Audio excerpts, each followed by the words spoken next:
What's up, everybody? Welcome to the Altitude Show. I'm your host, Dave Brinker. This is Elevation Journal. It's been a few weeks since I've done one of these. Been kind of a crazy travel time, but we're back. Here we are. The Altitude Show is brought to you by Mountain Tough out of Bozeman, Montana. It's an amazing fitness app that has transformed my body and mind, and it was pretty cool. A couple weeks ago, I got to work out on the road with them in Reno. I'm doing that again next week in Salt Lake City. For anybody that is at the Hunting Expo in Salt Lake City, we are going to work out Friday morning at 6 a.m. Details to come. I'll post about it on my Instagram. But if you've never heard of Mountain Tough, it's an app. You can get it off the App Store. It's MTN Tough.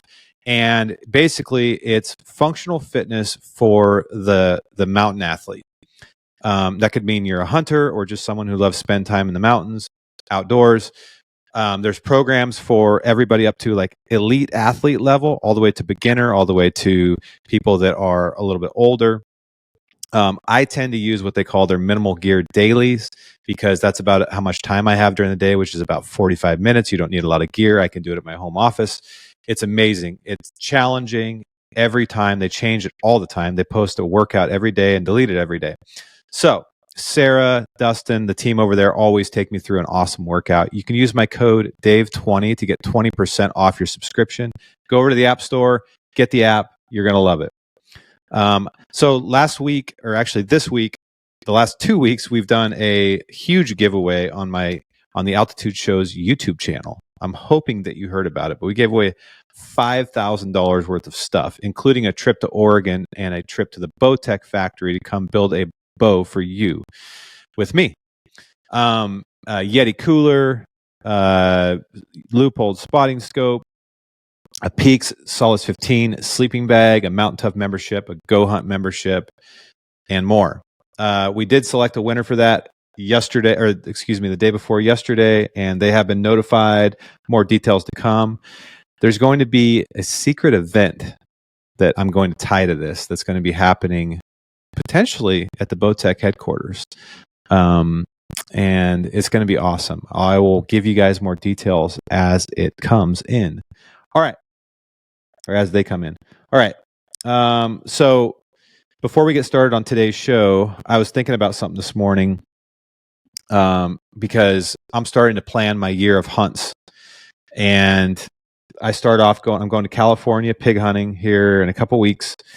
And then I have spring coastal black bear in Oregon with Corey Ford and the Angry Spike guys. And then I'm probably going to go to Hawaii and hunt some axis deer, maybe some sheep. I'm hoping I have, according to the odds, about 60% chance of drawing my premium antelope tag in Oregon, which I've been waiting. I got it like 17 years ago, so I'm about due again. And then I'm planning on hunting elk in Oregon, obviously, and hopefully getting Montana. I think I have about a 50-50 chance of getting Montana this year. And then I'm going to switch it up a little bit. I haven't been whitetail hunting in the Midwest for several years, so I think me and my buddy Brett are going to head to hopefully maybe Kansas in November and hunt some whitetails. I actually really enjoy hunting whitetails. The reason I'm telling you all this is not to brag. The reason I'm telling you this is I'm excited. And I have to plan for all these things. So I've been spending a tremendous amount of time on Go Hunt, researching odds, looking at maps, reading articles about all these different things. And it helps me. It helps me tremendously because much of hunting these days is planning. It's a ton of planning. The actual hunt only takes a week or whatever. But the planning and the preparation is all year. So you should become a member of Go Hunt, become an insider, and you can have access to all the same things that I do. You can use my code Altitude. The cool thing is all the functionalities, or at least most of the functionalities that are on your desktop version of Go Hunt are now on the app. So you can use them on your phone too. Like you can do many things on your phone that you couldn't do even just a couple months ago. The app is only getting better all the time. Plus, they have a gear store. I haven't told you guys about this in a while. Their gear store has all the best brands in the industry on it, and you can use my code to get a huge percentage off. I think it's 10 or 20% off on their store. So use that hack and go to their store and buy some gear. Use code Altitude. Altitude to join Go Hunt, Altitude on their gear shop. Altitude, Altitude, Altitude is the discount code. Go use it. Get a discount. Get better. Prepare. Plan. There you go. All right. So let's get started. Today's show, I've been wanting to do a show about this for a while, but I haven't had time to really reflect and sit down and actually put it together like I wanted to. The subject of today's show is alcohol. And alcohol is something I talked about a lot because I've talked a lot about mental health and anxiety and stuff like that, and just physical health. But many of you know, or may not know, that I went 12 months without alcohol from November 2022 to November 2023. And I talked about it on my Instagram and on the podcast and stuff. So I wanted to give you guys sort of a follow-up to that for those that did follow along with that, or maybe you're just curious about what that might look like. Now, there are a lot of people that don't drink alcohol at all. They're like, why do I need to hear this? And for those, congratulations to you. You're ahead of the curve. But I wanted to share kind of what I went through, what I learned, and what I'm going to do different in the future. So a little bit of background. I grew up in rural Oregon in a logging town. And just culturally, alcohol is ingrained in you from the time you are in your early teens on, right? I think I got drunk my first time when I was 15 years old. I might have had my first sip of beer before then, but I can remember pretty vividly getting wasted when I was 15 years old. And from that time forward, probably by the time I was 16, I was getting drunk at least twice a week, sometimes 4 times a week. And that's when you're introduced to, I think I started chewing tobacco when I was 15. This is all just accepted things that happen in our culture, in the rural American culture, for better or for worse. It's just the way it was. And so anyways, me and my buddies, we were going up in the mountains having bonfires. We were getting people that were 21 to buy us cases of Coors Light, Coors Original, Milwaukee's Best, all the best beers on the planet. And semi-joking, although Coors Light back then was like, that was just what we drank. And we did that all the time. And as you move out of your teens and in your early 20s, it changes a little bit. You become 21. Now, I got a fake ID when I was 19. So I was going to the bar at 19. So I was there, a few years earlier than a lot of my friends. So you start going to the bar and you start closing that sucker down 3-4 nights a week. And the hangovers get a little worse because at this point you're introducing shots and just standing in a smoky, unventilated room until 2:30 in the morning. You wake up the next day, you got to throw away your clothes and you feel like shit, like absolute garbage. And that's kind of your 20s. And then as you move out of your 20s into your 30s, you get married, you have kids. Then the alcohol transfers over into more social events. Maybe you're going to a birthday party, or you're going out to dinner with friends, or you're using it as a stress reliever because generally by this time your work life stress has gone up, your home life stress has gone up because now you're responsible for kids and your spouse, whatever. But the common red thread through all of those phases, through your teens, your 20s, and your 30s, is this sort of cultural acceptance and inclusion of alcohol. It's kind of just part of our culture. It's in every country song. It's in every pop song. And for better or worse, it is there. And many of us just accept it, and as I did, and just do it, right? And if you don't do it, you're somehow frowned upon.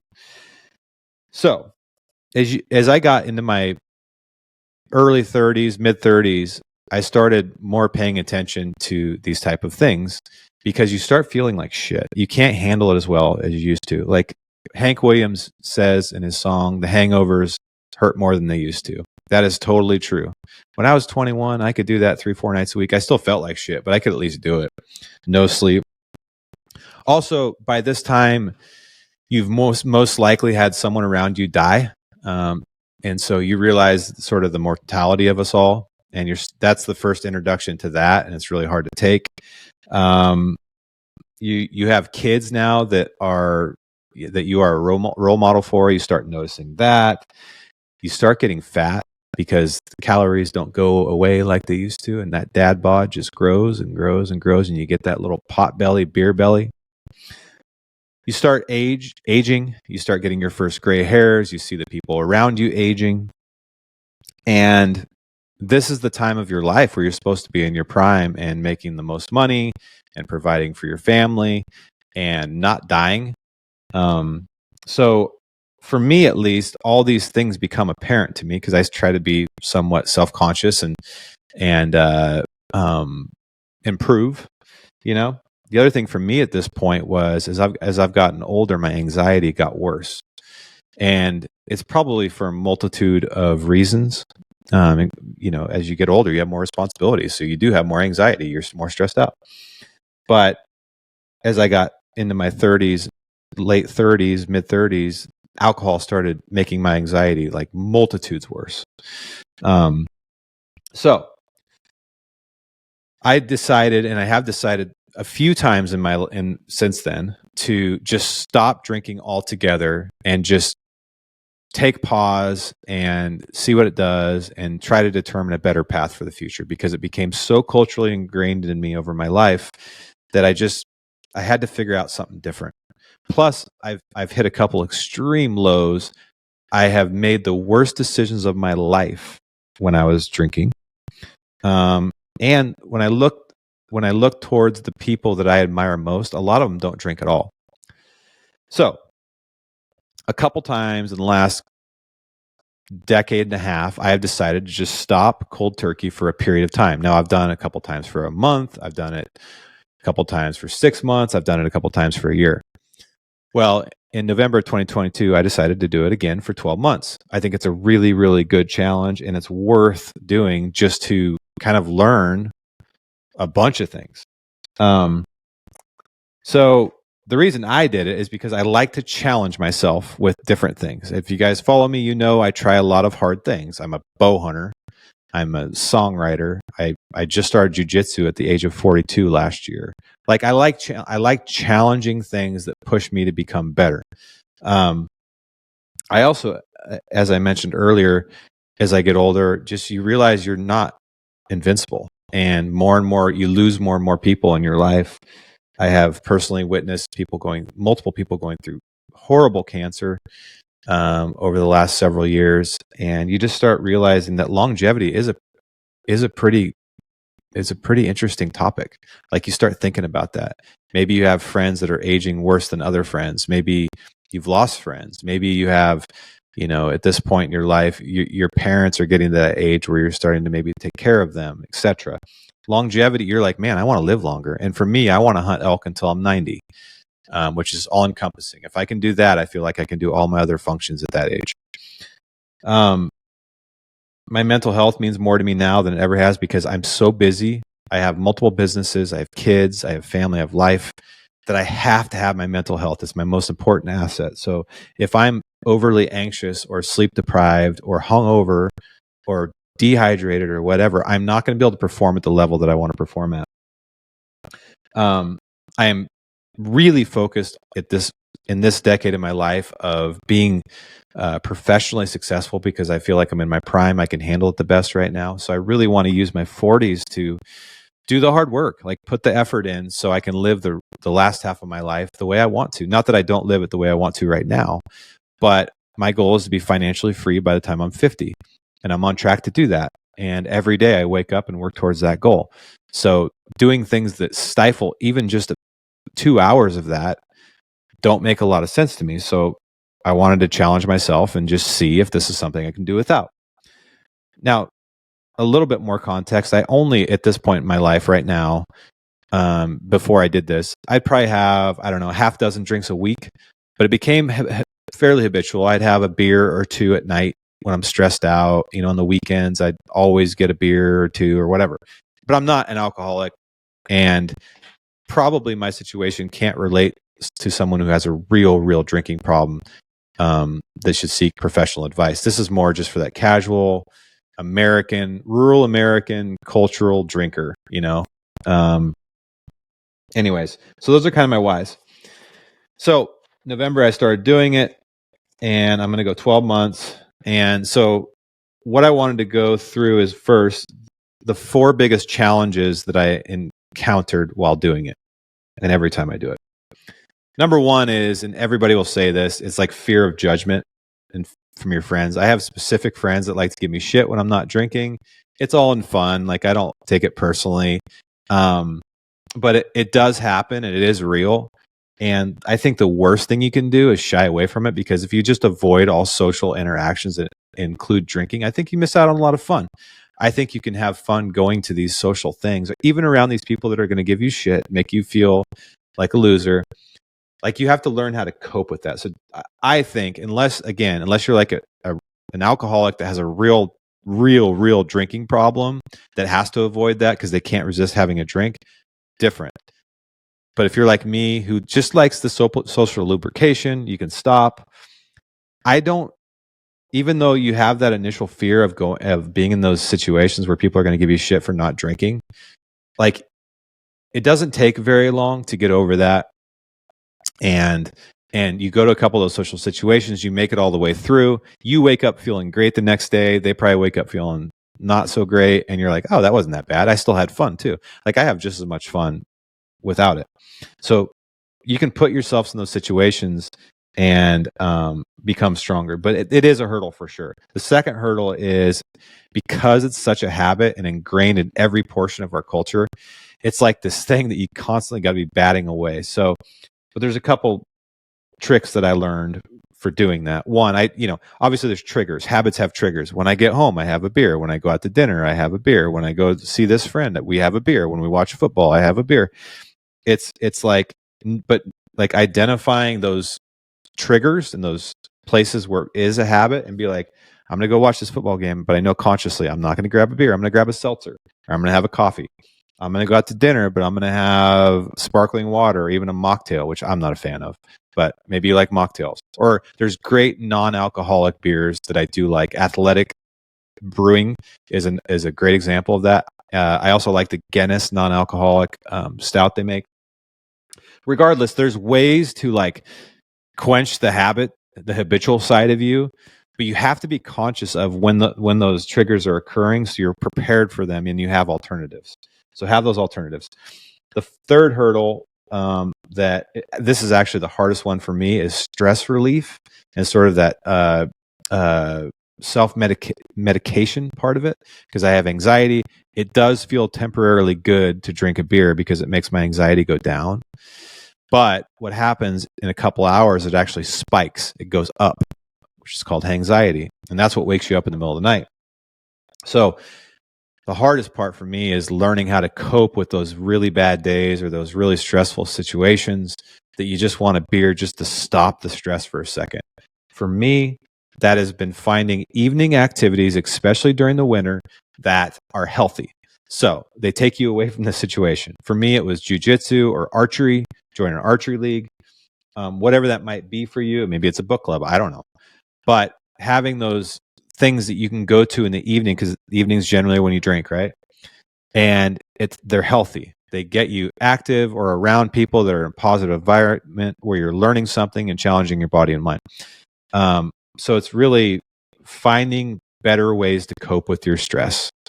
And if you can find those, it's different for everybody. You have to use them, and you have to push past that urge to stop and get a 6-pack of beer because you're stressed out. You will survive. All stress goes away eventually. All storms clear. So it's going to be okay. You can do it. Just push past it, get some sleep, and maybe not tomorrow, maybe not next week, maybe even not next year, this stress or whatever this problem is, but eventually it will go away and things will be okay. The drink is going to maybe help you for a brief moment, but it's going to make it worse a few hours later when it wears off. So what are you going to do? Keep drinking? It's just not a great solution.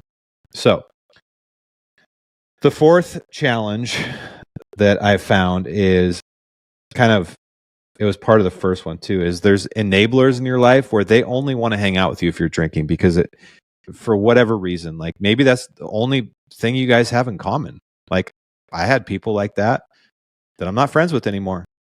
The only thing I had in common with them was drinking.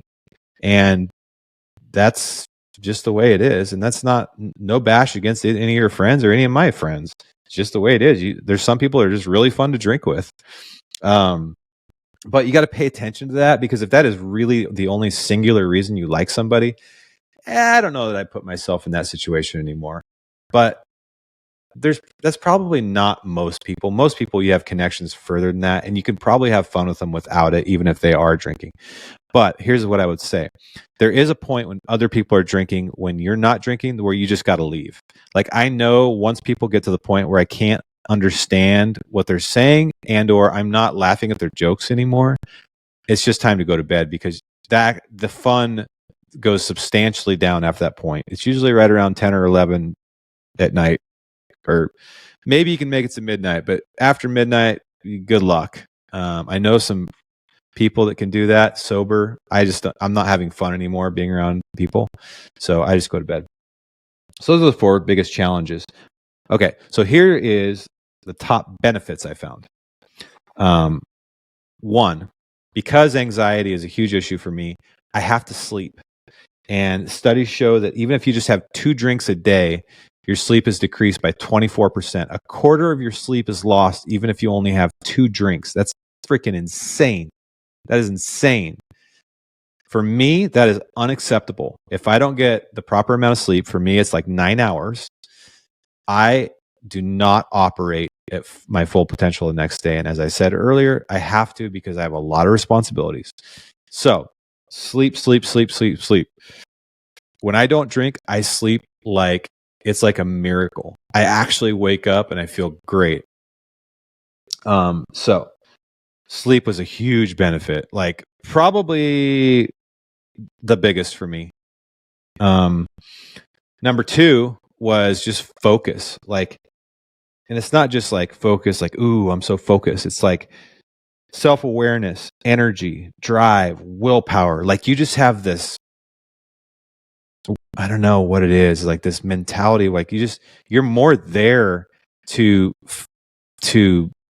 put energy, the energy you may have exerted into this activity, into the things that actually matter for you, like your goals. Like for me, being a successful parent, husband, bow hunter, business person, human being, like I can put the energy there, as opposed to taking away energy from those things.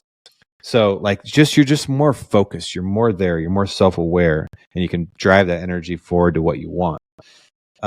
Physical transformation. I have never, maybe since I was 16, had a 6-pack. I have a 6-pack, and I have for about a year, and it's somewhat because of alcohol, but it's also because I made drastic changes to my exercise routine, my physical activity. But alcohol just gives you unnecessary calories. It makes you fat. Everybody knows it. People want to deny it. You don't need Ozempic. What you need is to not drink and exercise, or drink minimally and exercise. And that is a huge benefit for me. I like being in shape. I feel better. I sleep better. I don't have huge crashes as much anymore. And you look good. You want to be sexy for your partner. You want that beach bod. So the next thing is decision making. Like I said earlier, some of the worst decisions I've ever made in my life were even just from a couple drinks. So you're less emotional, you're more thoughtful, you're more rational, you're more clear, which makes you a better professional. And in your personal life, it makes you better around your kids, better around your spouse, better around your parents, better friend, better mentor. Like making better decisions, they add up. Like like over the course of time, thousands of good decisions make a substantially better life. A couple really bad decisions when you're drinking can dramatically impact your life.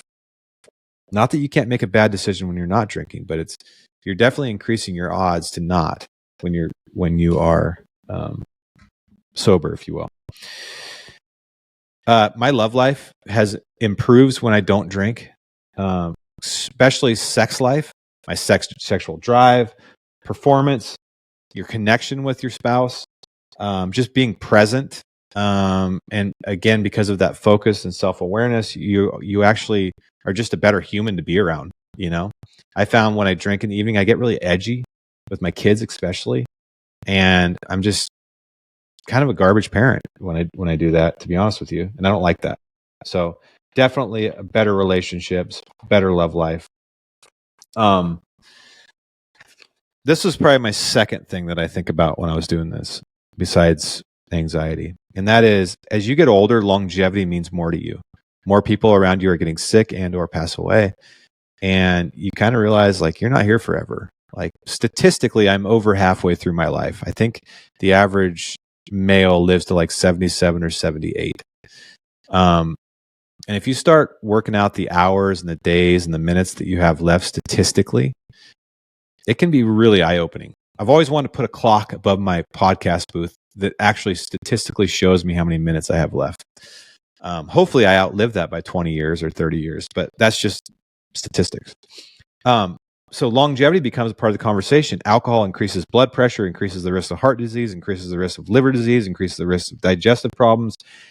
Cancer, in some studies, has been shown to increase 40 to 500% because of alcohol use. I want to elk hunt till I'm 90. And that doesn't add up for me. So it's a pretty big problem for me to think that something I just like doing because it's kind of fun sometimes can potentially increase my risk of dying earlier. I don't like that. You can get cancer. We can all get cancer. We can all die early, unfortunately. But you can try to stack the odds in your favor by doing the right things. So those are the main benefits I found. Like, I do believe my life is better without it. I will say that out loud. But this podcast is going to take a turn right now because I want to tell you guys about my next steps. You may think, oh, he's not going to do it again. That's not necessarily the case. But I think I have found a model for alcohol, at least in the short term in my life, that is as healthy as it can be. And the first part of that is extremely limited intake. So over the last several months, so what is it, February? So last few months, I don't keep alcohol in the house, period. So no matter how stressed out I am or how much I want one, I can't get it in the house. I have seltzers and coffee and water in the house. And just simply by doing that, you cut it out of your week completely. I limit because I do like a cold beer and I do like a nice glass of wine. I just do. It tastes good and you can enjoy life. You know, it doesn't all have to be black and white. There are these rules of moderation. So special events, dates, vacations, I can sort of like I enjoy an ice cream, right? Or a dessert. Like I have a sweet tooth. It's like on an occasion, it's okay. Like I can have a cold beer when I go out with my wife on a date. We're sitting by the pool on vacation. I can have a drink.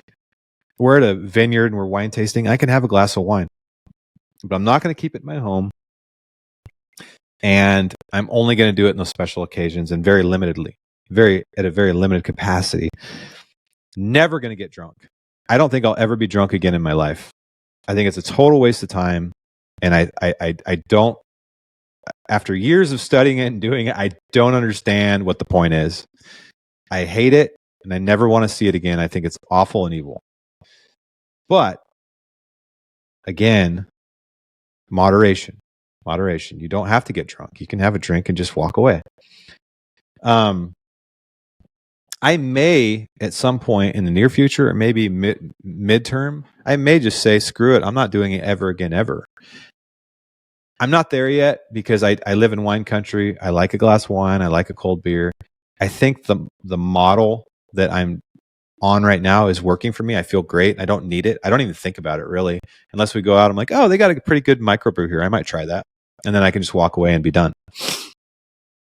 So people have asked me, like, I want to try that. Should I try it? I'm scared, whatever. And I say, do it. It's absolutely worth it. Without a doubt. Set a time frame, maybe start with just a month or even just a couple weeks. Be successful at that, and then set a longer time frame. Maybe you try 3 months or 6 months or 12 months. Whatever. I highly recommend you do it. And I would love to hear about the benefits you found, the challenges you found. anyways, that's my alcohol dissertation, if you will. I thought it was worth it. So I learned a lot. Subscribe to our YouTube channel, guys. I'm going to be posting a bunch of content on there. I'm actually starting to do these vlogs. I have one up of setting up my new bow on YouTube, the Altitude Show on YouTube. Our subscribers are blowing up. I love it. I'm going to Montana Knife Company today in obviously Montana, and I'm going to be shooting a vlog there. I got a bunch of them planned. So go follow along. All these podcasts are on there. All the full podcasts are on there. Clips from the podcast are on there. You got to do it. Subscribe to our YouTube. All right, guys. Have a great day.